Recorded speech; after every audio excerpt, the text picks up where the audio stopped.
Shardza Tashi Kelsen, Les sphères du cœur, enseignement dzogchen de la tradition Bön, traduit et commenté par Lompo Tenzin Namdak.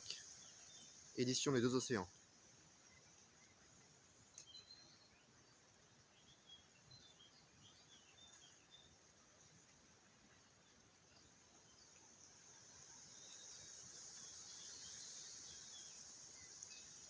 Appendice 1.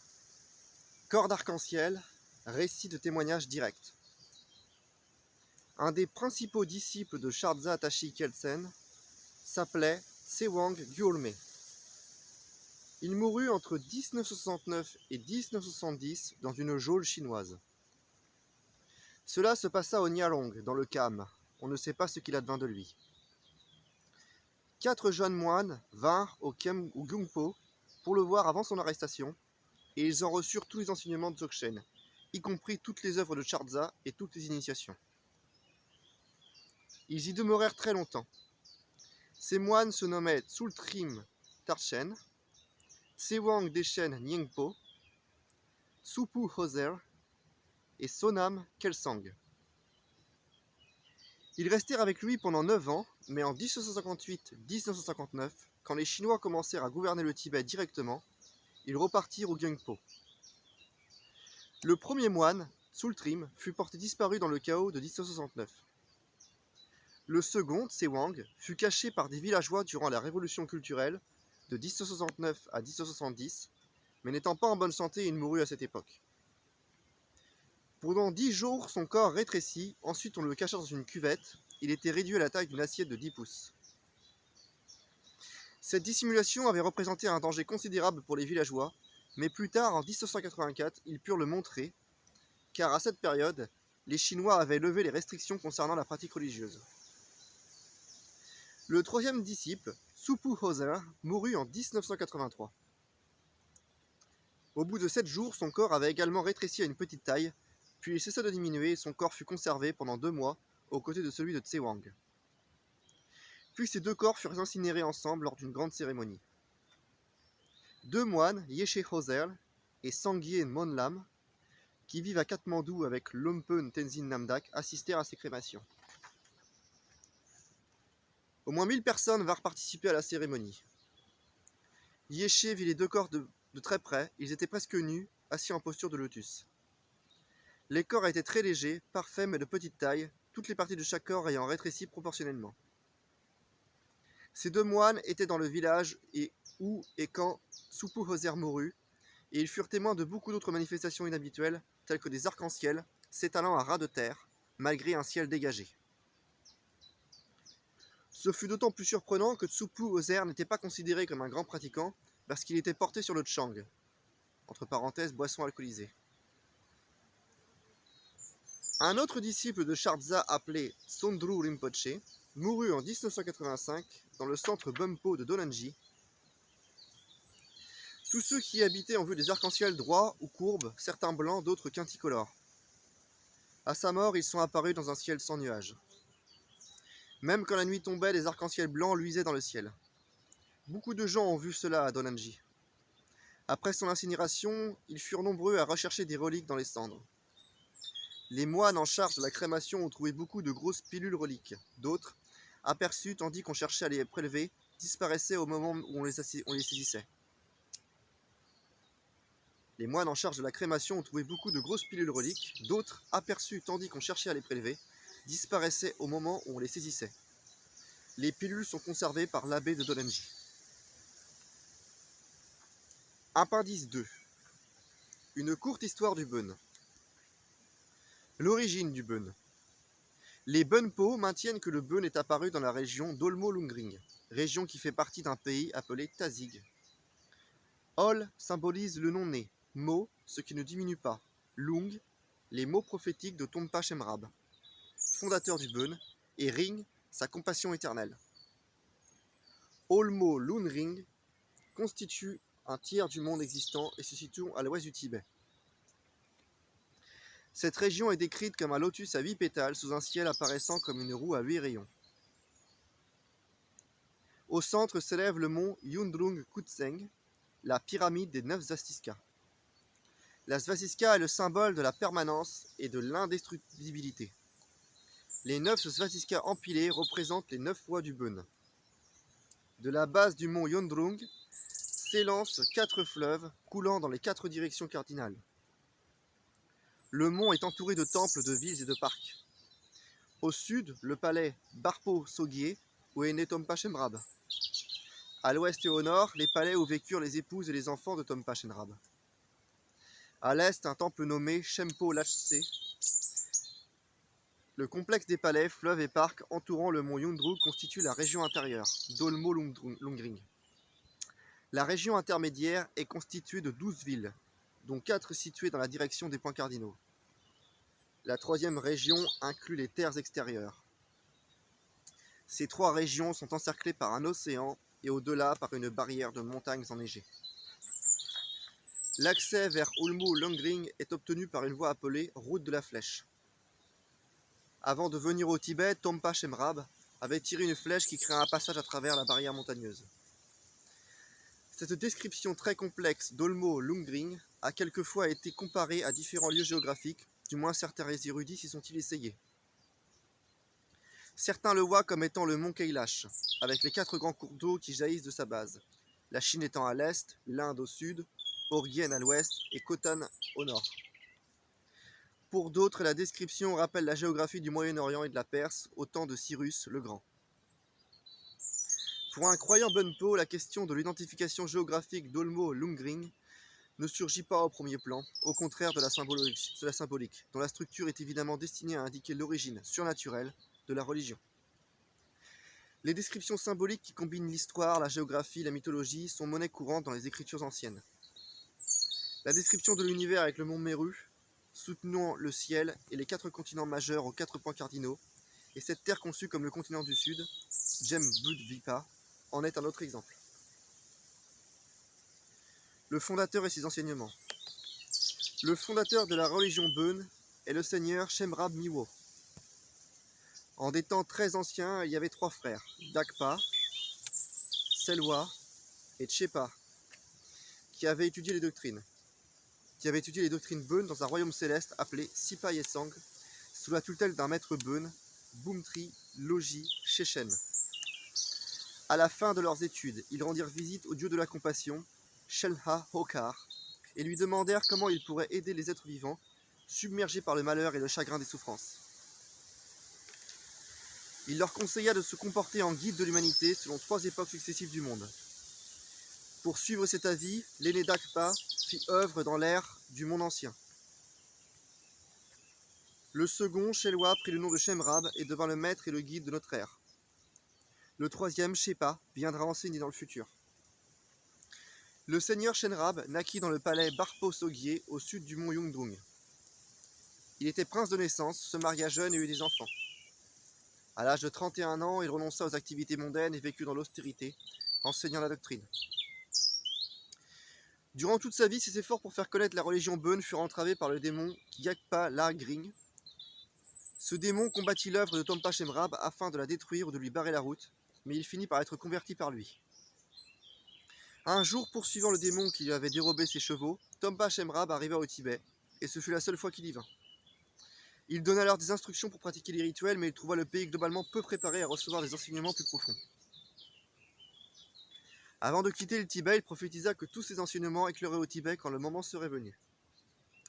Tompa Shenrab quitta cette vie à l'âge de 82 ans.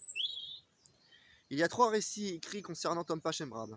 Le plus ancien et le plus court est connu sous le nom de Dodu, ou épitomée de l'aphorisme. Le second en 2 volumes est appelé Zerming, œil perçant. Ces 2 récits datent respectivement des 10e et 11e siècles. Le troisième, le plus volumineux, est constitué de 12 volumes, sous le titre abrégé de Ziji, soit le Glorieux. Il appartient à la catégorie des écritures connues comme transmission spirituelle. Il aurait été dicté par Logden Nyingpo, qui vivait au XIVe siècle. Les doctrines enseignées par le seigneur Shenrab, rapportées dans ces 3 récits, se divisent en 2 systèmes. Le premier se nomme Gozi Dzongba. Les 4 portiques et le trésor comme 5e, ce sont Shakpar, les eaux blanches, pratiques ésotériques ou pratiques tantriques supérieures. Shagnag, les eaux noires, récits et rites divers, magie et rituels ordinaires comme ceux relatifs à la mort, aux obsèques, à la maladie et aux rituels de rançon. Panioul, le pays de Pan, explique les règles monastiques et expose des concepts philosophiques. 4. Ponce, le noble guide, comprend les pratiques de la grande perfection. Todog, le trésor se compose 5. Todog, le trésor se compose des aspects essentiels des 4 portiques. Le second se nomme Tekpa Rigmi Beun, le Beun des 9 voies successives ou simplement les 9 voies du Beun. Les 4 premières sont les véhicules, les Kozo, Gyupi Tekpa. Les 4 suivantes sont les voies résultantes. Et la 9e est la grande perfection, Tokshen. Les sujets traités dans chacune de ces 9 voies sont les suivantes. 1. La voie du Chen des prédictions. Décrit 4 formes de prédictions différentes. La divination, l'astrologie, le rituel et l'examen des causes. 2. La voie du Chen du monde visuel. Explique l'origine et la nature des dieux et des démons qui vivent dans ce monde et les méthodes d'exorcisme et de rachat de toutes sortes. 3. La voie du Chen de l'illusion. Contient les rites pour se débarrasser des puissances adverses. 4. La voie du Chen de l'existence. Concerne l'état après la mort, les bardos, et les méthodes pour guider les êtres vivants vers la libération finale ou une meilleure renaissance. 5. La voie des vertueux suiveurs. Guide ceux qui veulent suivre les 10 vertus et les 10 perfections. 6. La voie monastique décrit les règles de la discipline monastique. 7. La voie du son pur expose des pratiques tantriques supérieures, la théorie de la réalisation à travers le cercle mystique, le mandala, et les rituels qui forment partie intégrante de ces pratiques. 8. La voie du Chen primordial met particulièrement l'accent sur le besoin de trouver son maître, l'occasion juste et l'endroit précis pour les pratiques tantriques. On y trouve le schéma détaillé du cercle mystique, de même que des instructions pour méditer sur des déités particulières. 9. La voie suprême traite de la plus haute réalisation, celle de la grande perfection, le Dzogchen. La diffusion du Beun au Zhangzhung et au Tibet. Les premières écritures Beun furent amenées au Zhangzhung par 6 disciples de Mocho Demdrug, successeur de Tompa Chemrab. Elles furent d'abord traduites dans la langue du Zhangzhung et plus tard en tibétain. Ces œuvres incluses dans le canon Bumpo tel que nous le connaissons maintenant sont écrites en tibétain, mais certaines d'entre elles, particulièrement les plus anciennes, gardent des titres et parfois des passages entiers dans la langue du Zhangzhung. Jusqu'au 7e siècle, le Zhangzhung existait en tant qu'État séparé, comprenant les terres situées à l'ouest des provinces centrales tibétaines, Du et Tsang, et généralement identifiées au Tibet occidental. Les preuves historiques présentent des lacunes, mais il y a quelques indications fiables montrant que le Zhangzhung a pu s'étendre sur une vaste région, du Gilgit à l'ouest jusqu'au lac de Namtso à l'est, et du Khotan au nord jusqu'au Mustang au sud. La capitale du Zhangzhung était un endroit appelé Kyunglung Nulkar, le palais argenté de la vallée du Garuda, dont les ruines se trouvent dans la vallée supérieure de la Sutlej, au sud-ouest du mont Kailash. Les habitants du Zhangzhung parlaient une langue classée parmi les langues sino-tibétaines dans le groupe tibéto-birman. Ce pays semble avoir été gouverné par une dynastie royale qui s'est éteinte au 8e siècle, quand le dernier roi, Ligmirya, fut assassiné par le roi Songtsen Gempo. Le Zhangzhung devint alors partie intégrante du Tibet. Depuis l'annexion, le Zhangzhung s'est tibétanisé graduellement, et sa langue, sa culture et la plupart de ses croyances ont été intégrées dans le cadre général de la culture tibétaine. Passant par le Zhangzhung, de nombreux concepts religieux et philosophiques ont infiltré le Tibet. En effet, le Zhangzhung est situé géographiquement près des grands centres culturels d'Asie centrale, tels que Gilgit et Khotan. Au fur et à mesure que crut l'intérêt pour la religion bouddhiste, et après la fondation du monastère de Samye en 779 de l'ère chrétienne, puis avec l'établissement du bouddhisme comme religion principale, la religion Beun se trouva généralement décriée, et il y eut même des tentatives très dures pour l'éliminer. Cependant, les fidèles du Beun parmi la noblesse et particulièrement parmi les gens du peuple, qui avaient pratiqué les croyances du Beun pendant des générations, gardèrent leurs convictions religieuses et le Beun survécut. Pendant les 7e et 8e siècles qui furent des périodes particulièrement difficiles, beaucoup de prêtres Bumpo fuirent le Tibet central, après avoir caché leur écriture de peur qu'elles fussent détruites et pour les conserver au profit des générations futures. Drenpa Namkha, une des plus fortes personnalités Bonpo de cette période, embrassa la religion bouddhiste de peur d'être tuée et afin de préserver les enseignements Bonpo en secret. Du 8e au 11e siècle, nous ne savons pratiquement rien de ce qui arriva au Bonpo. La religion du Bon débuta avec la découverte de plusieurs textes importants par Shen Luga en 1017 de notre ère. Avec lui, la religion Bon réémergea en tant que système religieux parfaitement structuré. Shen Luga naquit dans le clan de Shen qui descendit de Khonsa Wangden, un des fils de Tompa Shemrab. Les descendants de cette importante famille Bonpo vivaient encore au Tibet de nos jours.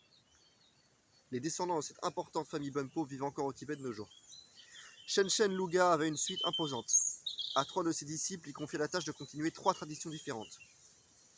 Au premier, Dröchen Namkha Yondrung, qui naquit dans le clan de Dru, lequel avait immigré au Tibet en venant de Drusha, il confia les études de cosmologie et de métaphysique. Le disciple de Namkha Yondrung fonda le monastère de Yero Wasanka en 1072. Ce monastère continua d'être un grand centre de l'enseignement jusqu'en 1386, année au cours de laquelle il fut gravement endommagé par des inondations, puis il fut abandonné. Avec le déclin de Yero Wasanka, la famille Dru continua de protéger la religion Bon, mais cela se termina au XIXe siècle, lorsque pour la seconde fois, une réincarnation de Panchen Lama fut découverte dans cette famille. Entre parenthèses, la première incarnation était le second Panchen Lama, né en 1663, et la seconde réincarnation était le 5e Panchen Lama, né en 1864. Le deuxième disciple, Zhujie Lekpo, fut désigné pour préserver les enseignements et les pratiques dzogchen. Il fonda le monastère de Kikar Ringzing. Les descendants de la famille Zhu vivent actuellement en Inde. Le troisième disciple, Paton Palchog, entreprit de maintenir vivants les enseignements tantriques. Les membres de la famille Pa sont partis du Tsang pour s'installer au Kham où ils résident toujours. Mekepa Palchen, originaire du clan Meu, fonda le monastère Zangri, qui devint ainsi un centre d'études philosophiques. Ainsi, durant la période entre le XIe et le XIVe siècle, les Bonpo eurent 4 importants centres d'études qui se trouvaient tous les 4 dans la province de Tsang. Au début du XVe siècle, les études religieuses furent renforcées par la fondation du monastère du Menri en 1405, dû au grand maître Bonpo Nyame Shenrab Gyaltsen. Le monastère de Menri et les 2 ci-après mentionnés sont restés les plus importants centres d'études du Bon jusqu'à l'invasion chinoise du Tibet en 1759. Le monastère de Yundrungling fut fondé en 1834 et peu après le monastère de Karna, les deux étant proches du monastère de Menri. Avec ces monastères comme centre d'études et d'inspiration religieuse, beaucoup d'autres s'établirent dans tout le Tibet, excepté dans la province centrale du. On les trouve en particulier dans le Gengpo, le Kham, l'Emdo, le Gyarong et le Hor. Au début du XXe siècle, il y avait 330 monastères Bonpo au Tibet. Appendice 3. Biographie de Lompen Tenzin Namdak. Lompen Tenzin Namdak est né en 1926 à Gyungpo Kalu, dans la province du Khams, du Tibet oriental. En 1933, à l'âge de 7 ans, il entra au monastère de Tangshen, dans le même district, et en 1941, il se rendit à Yungdrungling, un des plus importants monastères Bonpo du Tibet central. D'une famille célèbre pour ses artistes, Lompen y œuvra essentiellement pour aider à exécuter une série de peintures murales dans le nouveau temple de ce monastère. En 1944, il se rendit en pèlerinage au Népal et plus particulièrement à Solokhumbu, Katmandou, Pokhara et la vallée du Mustang.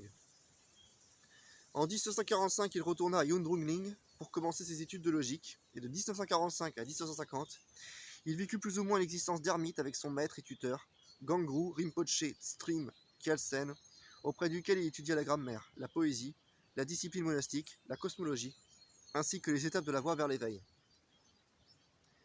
Obéissant au conseil de son maître, il se rendit en 1950 au monastère de Menri, littéralement mont des Panas, dans la province de Tsang au Tibet central, pour y achever les études préparatoires à son examen de Geshe, l'équivalent tibétain du doctorat de 3e cycle. En 1753, il obtint ce titre à Menri. De 1753 jusqu'à 1757, il fut maître d'études ou professeur à Menri. Il abandonna cette position en 1757 en raison des conflits opposant les Tibétains à l'empiètement croissant des communistes chinois au Tibet central. Jusqu'à 1960, il demeura en retraite au monastère de Sezig, sur le lac de Dangra, dans le nord du Tsang. Après la révolte de Lhasa contre les communistes chinois le 10 mars 1959, la plupart des lamas les plus célèbres du Tibet, parmi eux le Dalai Lama et le Gyalwé Karmapa, se virent contraints de fuir la patrie. À leur suite, une foule de réfugiés tibétains entra en Inde et au Népal. En 1960, Lompen chercha aussi à fuir en Inde, mais il fut blessé par balle sur son chemin par des soldats chinois et incarcéré dans une prison chinoise pendant 10 mois.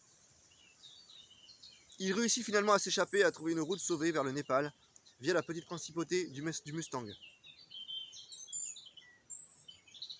En 1961, alors qu'il résidait à Katmandou, Lompo Rinpoché rencontra et se lia d'amitié avec la célèbre tibétologue. En 1961, alors qu'il résidait à Katmandou, Lompen Rinpoché rencontra et se lia d'amitié avec le célèbre tibétologue anglais David Snellgrove, qui l'invita à venir à Londres. Lompen fut ainsi chercheur associé à l'université de Londres et avec une allocation de la Rockefeller Foundation, il demeura pour un temps à l'université de Cambridge. Une collaboration avec le professeur Snellgrove aboutit à la publication de The 9 Ways of Bon, contenant des extraits traduits du célèbre Zhiji, la plus longue biographie du Bouddha Tompa Chemrab. Ce fut la première étude scientifique sur la tradition Bumpo faite en Occident.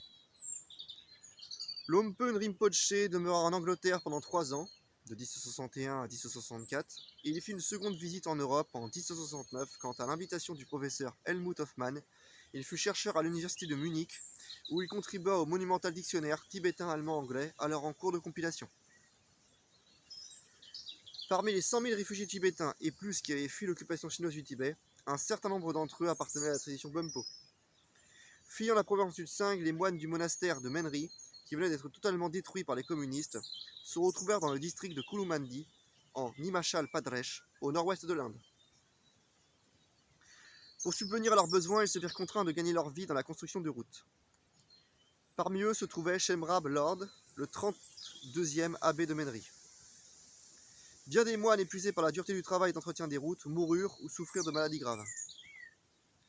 En conséquence, Lompen Temsin Namdak entreprit de rassembler des fonds et de trouver une terre pour fonder une colonie Bonpo en Inde.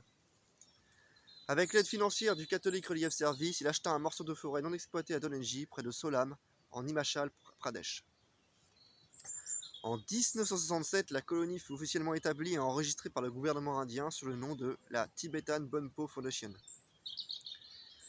70 000 familles environ s'y transférèrent de Manali et chacune reçut une maison et un petit lopin de terre dont la taille dépendait du nombre de personnes par famille. La Tibetan Bonpo Foundation se dota ainsi de sa propre constitution et de sa propre administration avec l'abbé de Menri pour président.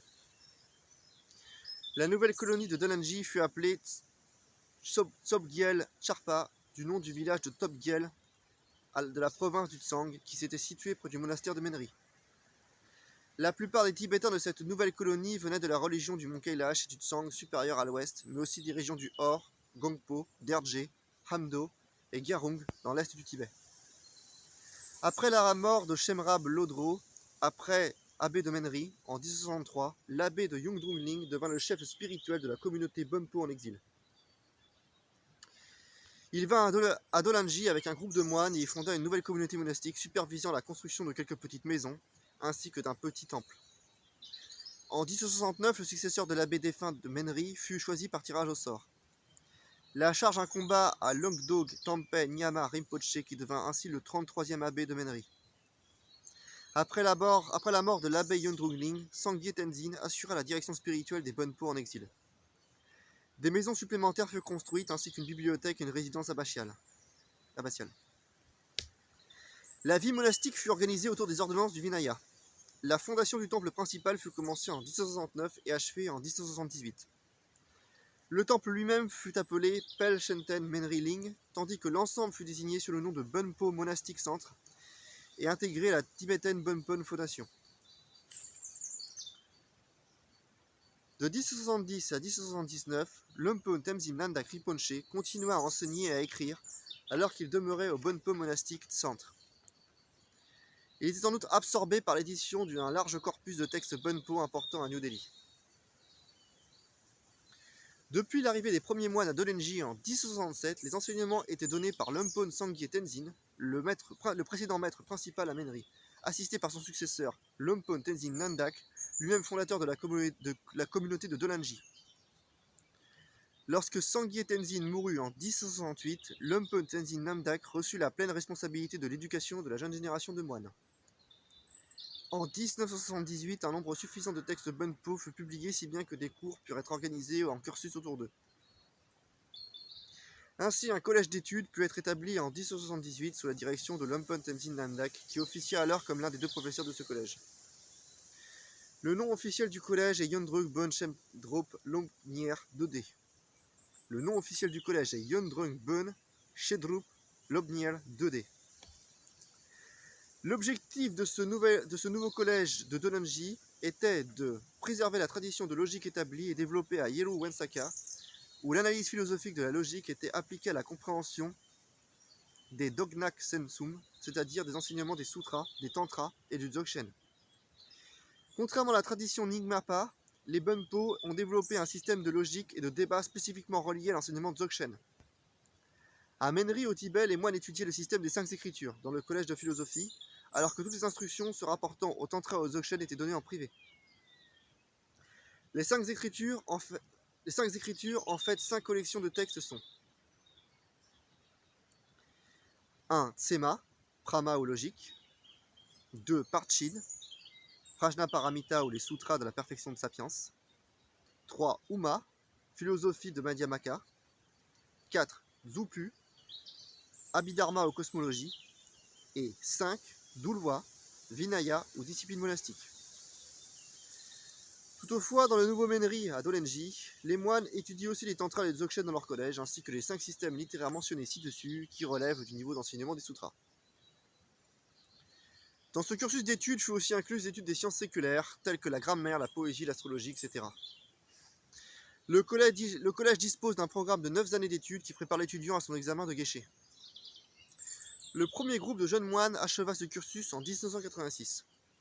Récemment, un autre monastère Bonpo ainsi qu'un collège furent établis au Népal sous la direction de Lompo Tenzin Nandak. Connu sous le nom de Tritem Norbutse, il est situé près de la célèbre colline de Swayambhu, à l'ouest de Katmandou. En 1989, Lompo Tenzin Nandak fit sa 3e visite en Occident, cette fois-ci en Angleterre, aux États-Unis et en Italie, à l'invitation des communautés dzogchen de ces pays. Pendant 6 mois, Lompo Rinpoché présenta aux étudiants occidentaux intéressés les enseignements dzogchen d'après les traditions Bonpo de l'Atri et du Zangzung Nyingyu.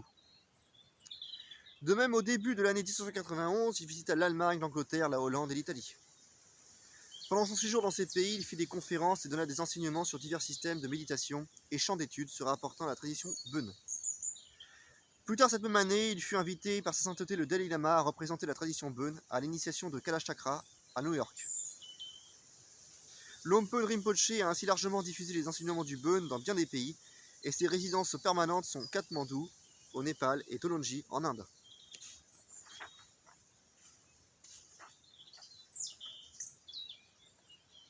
Essais bibliographiques. Il n'existe qu'un nombre restreint de publications consacrées au Dzogchen Bon. La plus exhaustive est probablement ma propre étude de la tradition Atri, remontant à Meyu Gongzo, Ritro Chempo, dans laquelle j'ai traduit plusieurs courtes biographies, ainsi qu'une partie substantielle du texte de base écrit par Gongzo lui-même. Un bref résumé du texte intégral se trouve dans mon article The Great Perfection in the Tradition of the Bonpo, inclus dans The Early Chan in China and Tibet, publié sous la direction de L. Lancaster en W. Lay dans les Berkeley Buddhist Study 5. Un court extrait d'un texte plus extensif a été publié par David Snellgrove dans son livre The Nine Way of Bon, London Oriental série 18, page 226-255.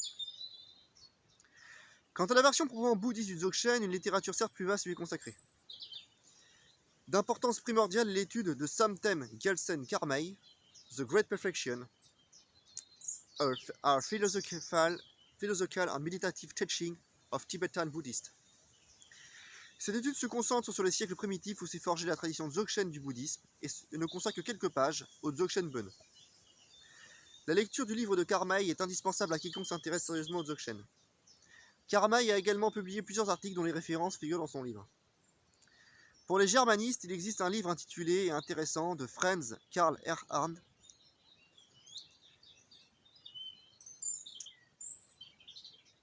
Là, je ne peux pas prononcer l'allemand, je suis désolé. Il s'agit d'une traduction et d'une étude détaillée des chants spirituels du maître Dzogchen Shakpar Tsodrug Rangdrol. Une introduction importante de la doctrine et au rituel Dzogchen a été incluse par Peter Schweiger dans son catalogue du cycle des textes Kuntu Shango Gogpa Sangdiel.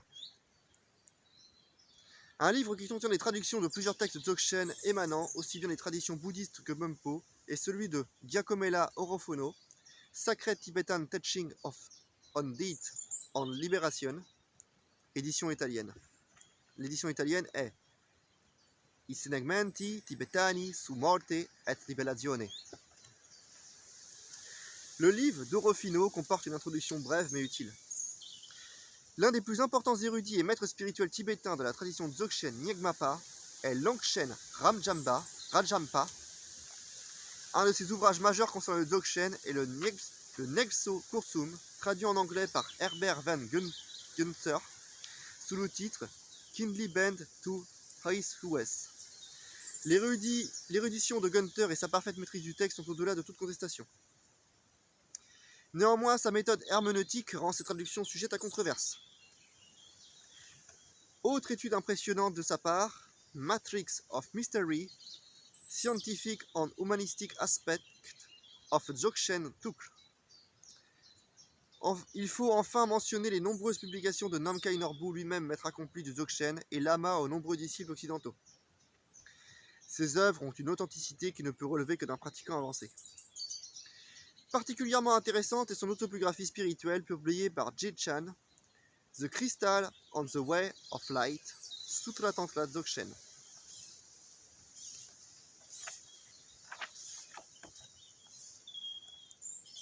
Fin du livre.